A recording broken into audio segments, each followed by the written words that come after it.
According to the U.S. breast cancer statistics, 1 out of 8 women, about 12%, will develop invasive breast cancer over the course of her lifetime.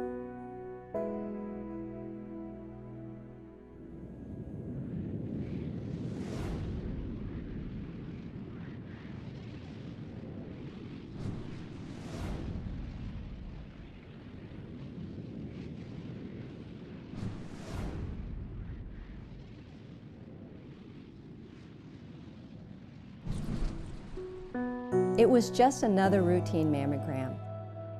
Rebecca Christenson had always had a few questionable spots on her past results, but she never thought she would hear those words, breast cancer. The young, beautiful wife of Brian and the mother of 3 sons had just finished building their dream home and moved in when she heard the devastating news. Together, they had to face her recovery of a double mastectomy, chemotherapy, radiation, and a few more surgeries. This is today's life, a story of unshakable faith. Rebecca, I'm so glad. Thanks so much to invite me over for coffee. It's so good to see you. You look beautiful. Thank you. You've been through a lot the last couple of months, haven't you? I have. And I've been here with you. Yes, you have. So tell me about it. I want to know, what did you think when you first heard that you had breast cancer? That is an interesting question.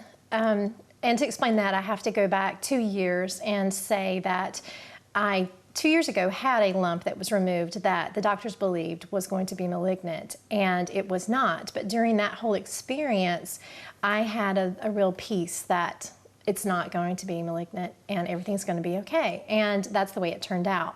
Going into this, there was an unease in my spirit that this was going to be more than just a benign tumor. And we went into this appointment, and I had a peace about it. It was kind of unexplainable, even though I knew it wasn't going to come out the way that we wanted it to. Mm-hmm. And when they told us that it was cancer, at first it was a confirmation of what was in my spirit, that I knew something wasn't quite right. And at the same time, it was a peace, because my prayer 2.5 years ago, and even at that moment, was, Lord, my life is in your hands. And I know that whatever comes, you're going to take care of this. And that's what was going on inside emotionally. Plus, it did feel like somebody had hit the pause button on my life, and everything was kind of moving in slow motion around me. And it wasn't really a fear. It was more of, okay, where do we go from here? Well, you know, you just built your beautiful home. It's gorgeous. And I know that you guys were all excited about that. And you just moved in and you heard about the news. Did it scare you? The thing that scared me was I didn't want to see my boys grow up without me. And because there was a little bit of a history of breast cancer in my family, mm-hmm. that it did kind of take me by surprise. And I wanted to come out on the other side victorious, but it did scare me that they would be alone. But I'm not a worrier. Mm-hmm. And even God says not to fear so many times in the Bible. Do not fear, do not fear. And so I wasn't in fear of what was to come. I was ready to get on with it, so to speak, the treatments, the surgeries, whatever needed to happen. And so for me, it wasn't a fear. For myself, it was more of a fear of how it was going to affect the boys, or even Brian. What about you mentioned earlier about the treatments and everything, and how did that go? Was it a smooth transition with the doctors and communication, or did you have any problems with that? I had some incredible doctors. God truly blessed me in that way. We went from one specialist to another and just really had the best of the best. And they were all very good communicators, and they were ones that put me at ease. And even, with the treatments, when chemo started, it was really difficult for me to think, okay, this is going to be life-changing. I have, medicines going through my body that are, while they're killing the cancer, what else are they doing? But again, I had this peace that God was in control of everything. Now you are in chemo right now. Yes. How many treatments have you gone through? I have been through 4 and I have 2 more to go. 2 more. And then tell me a little bit, you have, after chemo, you have a long journey. I do. 2016 is going to be a year of healing. Yes. So tell me a little bit about this. What is, after your chemo, what's going to be happening? After chemo, then I will go into 6 weeks of radiation treatments. And that and the chemo are both preventative, just to make sure that this cancer doesn't spread anywhere else. After the radiation is completed, it will take at least 6 months for my body to heal and recover before I'm able to have reconstruction, because I did have a mastectomy. And during that time, between radiation and the reconstruction, I will undergo a hysterectomy as well, because my cancer happens to be hormone fed. And that's one of the ways that they treat this, is to take away what's feeding your cancer. Now, was it really difficult? Our society puts so much pressure on women to look beautiful. Beautiful body, hair, everything. Was that difficult for you to go through all those changes?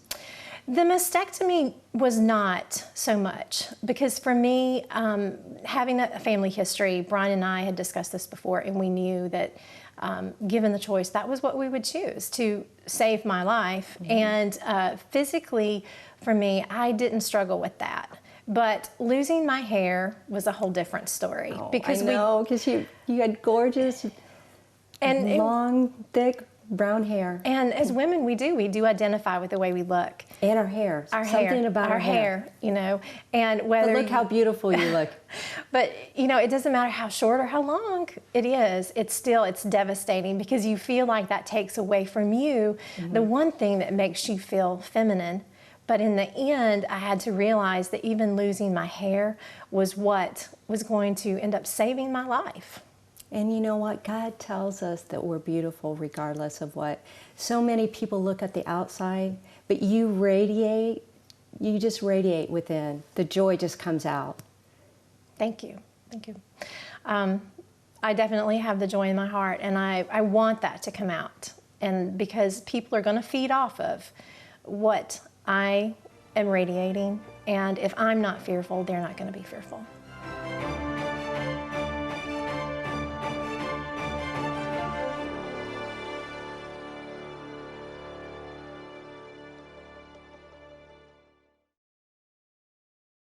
I am just so impressed with your story. It truly is a story of unshakable faith. What would you say to somebody that just heard the same news you heard? You have breast cancer. And, what would you tell them? This is what to expect. The first thing I would say is breathe. Just take a deep breath. And if your faith is in the Lord, He's got you in the palm of His hand. And this is going to be a process. And trust in Him, but educate yourself as well. Find out what your doctors are saying your process is going to be. There's going to be some waiting involved, some testing to be done. But once you find out what's going on, then educate yourself from reliable sources, so that when you're going into procedures, when you're going into doctor's appointments, you know what to expect, what questions to ask, because when it comes to cancer, there are no dumb questions, and we asked plenty. And so we felt like we went in a little bit more educated, so to speak, as to what was going to happen. So we didn't have too many wild cards thrown at us. Also, to expect or to be flexible, because as tests come in, treatments may change, opinions may change. Or schedules may change. So just be flexible and relax, because the more that you stress out about it, the more it's going to make the people around you tense.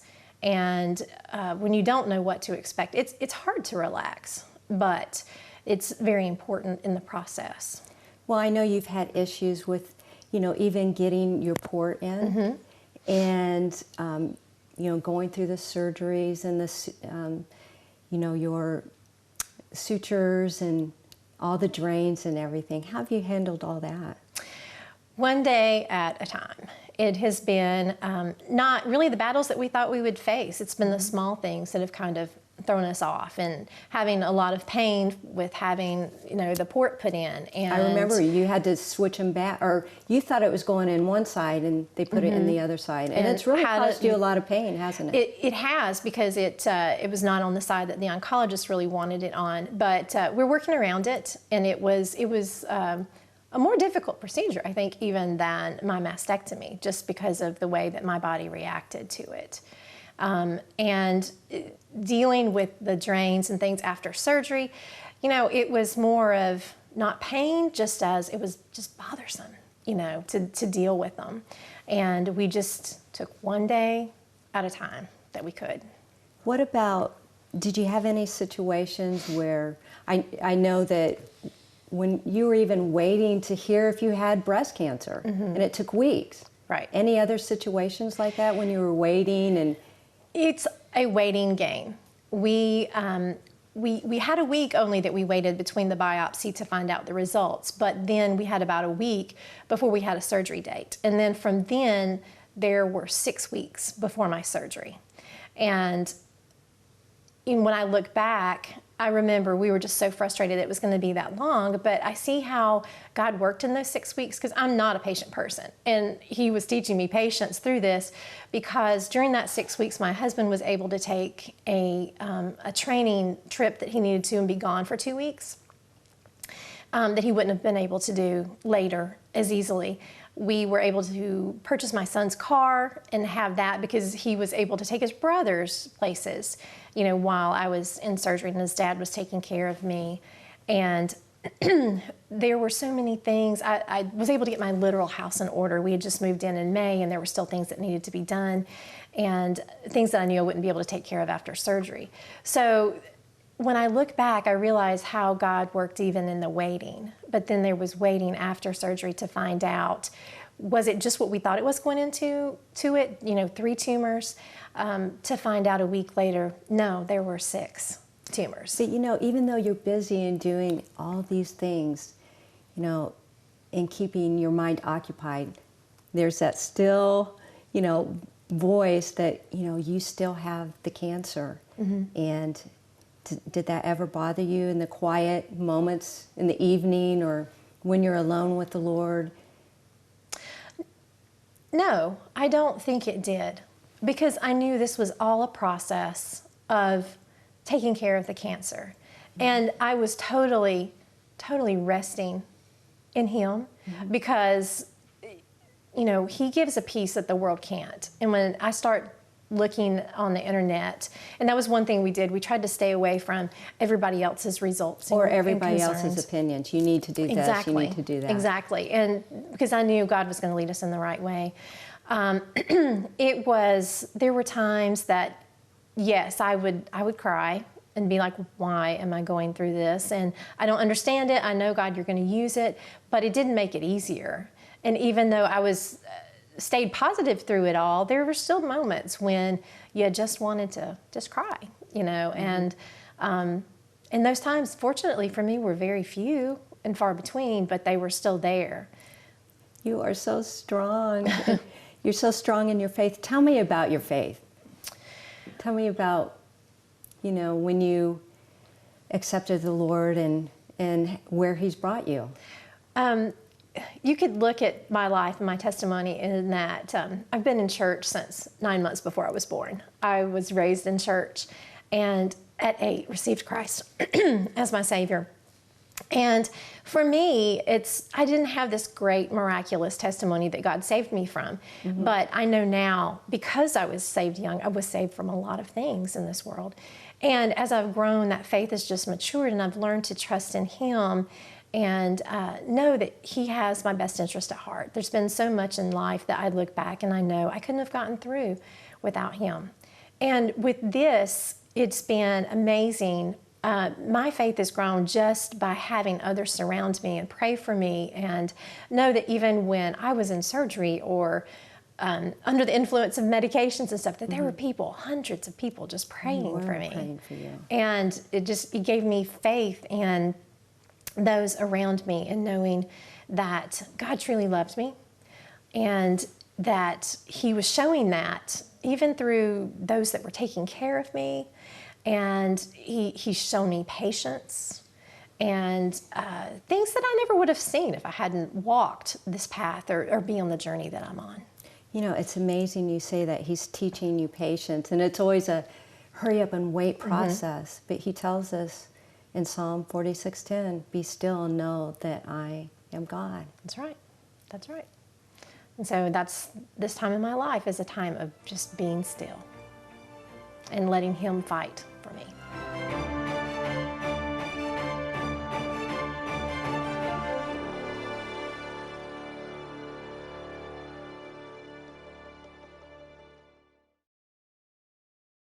You know, I was with you the first week when you got home. You asked me to come over and help and look at your incisions, and I was so impressed with Brian. I even went home and told my husband, I'm like, she needs to hang on to him. And I was really surprised that you even asked me, because I remember coming over and looking at your incisions, and Brian had it all under control. He had everything laid out and was helping with the drains, and he was just an amazing husband. Tell me about your Brian. Well, first, I know I'm very blessed to be able to go down this road or in this journey with him, because I know there are a lot of women out there that don't have a significant other, a spouse that they can rely on. So God truly blessed me. I saw even a different side to my husband myself, because he was so incredibly concerned about me, and it made me fall in love with him even more, because he did take such good care, and he was so meticulous, as he is with everything in life. But yeah, he's a pilot. He is a pilot, and so he was able to take 3 weeks off just to be with me, and he truly was by my side and very protective, and anything that needed to be done, he was willing to do it. And he was amazing, and I knew that without him by my side, with the support that he was giving me, there's no way I could have been so positive, or felt like I had the outlook that I do. Even though I have my faith, it just to have him there supporting me was the best gift. Well, you know, women and men think differently. Did you ever have a time when you asked Brian how he really felt? Did he struggle with anything, or was he questioning, or was he scared?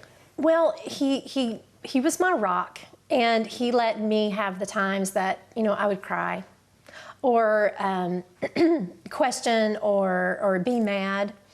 And before my surgery, finally one night, I looked at him and I said, what are your concerns? What is it that worries you about all of this? And at first he said, you don't need to know that. You've got enough to deal with. And I said, no, I need to know this. We're in this together. And he said, what if it comes back? And I looked at him kind of dumbfounded and touched that he was thinking that. But I almost laughed. I said, I can't believe that's what you're thinking. I'm just wanting to get through today. Right. I just want to get through this battle first. And I began to realize how that really impacted him. And, for him, he was probably looking at, what if something happens to her? This comes back, we go through this journey again. Well, you have a young family. I do. You have 3 young sons, and I told him he was just worried that he was going to get left with all 3 of the boys by himself. No. Men and women think differently. Yes, they do. And so we were able to talk through his fears, and he was able to understand why I just wasn't going there, because I needed to go this journey and conquer this monster first before we worry about things that may not ever happen. Well, I've seen him as your rock. I remember him helping you with your showers, and when you decided to cut your hair. And you have 3 young sons. Tell me about the boys, and how did they deal with this? How did you tell them? And I want you to share the moment when you did cut your hair, and your family moment there. When I was first diagnosed, we waited a couple days to kind of get ourselves together before we told the boys. My 2 youngest children, their 3rd grade teacher had just died this past summer from breast cancer. And so we knew that would be a difficult subject to broach with them. The oldest son, fortunately, in 8th grade, he had a teacher who battled breast cancer, went the same route, had to have a mastectomy and chemotherapy, radiation just like I did, and he saw her come out, as a winner, a survivor. So we had both ends of the spectrum. They really handled it well when we told them. My husband tried to bring some humor into the situation, and of course my little ones, the first thing they ask is, is this like what their teacher had? And we had to reassure them that it was breast cancer, but it was a different kind, and it truly was. And unfortunately, hers had returned for the 4th time. And they handled it very well. And I knew that my oldest son had some of the same fears that my husband did, that it was, there was a chance, what if it comes back? But they were, in the days after my surgery, they were so good tiptoeing around the house, didn't want to, upset mom or wake mom up or anything like that. But the hardest thing in that time was not being able to, cuddle and snuggle with them. Right. The day that we had to buzz my hair, shave my hair because it was coming out everywhere, I knew it would be emotional for me. So to lighten it, we took all the boys into the bathroom and we laughed through it when my husband was buzzing my hair. And then they all wanted to feel it. And it helped me laugh through the situation. I cried later, but letting them be a part of that really helped me, and it helped them to realize this is what mom's going through. So. And have you had an opportunity because of all this to help somebody else? Yes, I have. Someone that I went to high school with reached out through Facebook. I'm about 2 steps ahead of her. She's facing her mastectomy and chemotherapy. And I've been able to talk to her about my experiences. And fortunately, she is a believer. And so we've been able to talk about how that plays into this. And it's been good for me, first of all, to be able to reflect on even the last couple of months and tell her what, we went through. But also to tell her that I know when I was in her shoes a few months ago, when people give so much advice and they mean well, that to just trust God and to trust that God's given her doctors that they know what's going to be the best treatment, and to not be fearful of what's ahead. And it's been helpful to her, but I feel like it's been helpful to me too, to be able to share that faith and to be able to let someone else see you can go through this and you can be positive about it, because the positivity that I have, it comes from inside.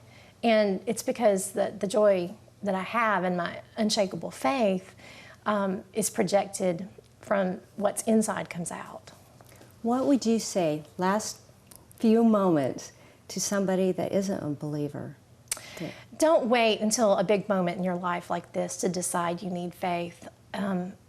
Trust Him now and build a relationship with Him so that when you are in these tight moments, that you can relax and lean back and know that He's got you in the palm of His hand. And no matter what happens, you can't be taken out of His hand. Rebecca, thank you so much. Thank you, for Terry. sharing your story. We're going to keep following you. I want to see where you go, where you're going to be in a year. Great. So, and if you too are facing a medical crisis in your life, just know that God loves you. He is the great physician, the healer of all things. Seek Him first. Live by faith, not by sight, so that you too can share your story of unshakable faith with others. See you next time.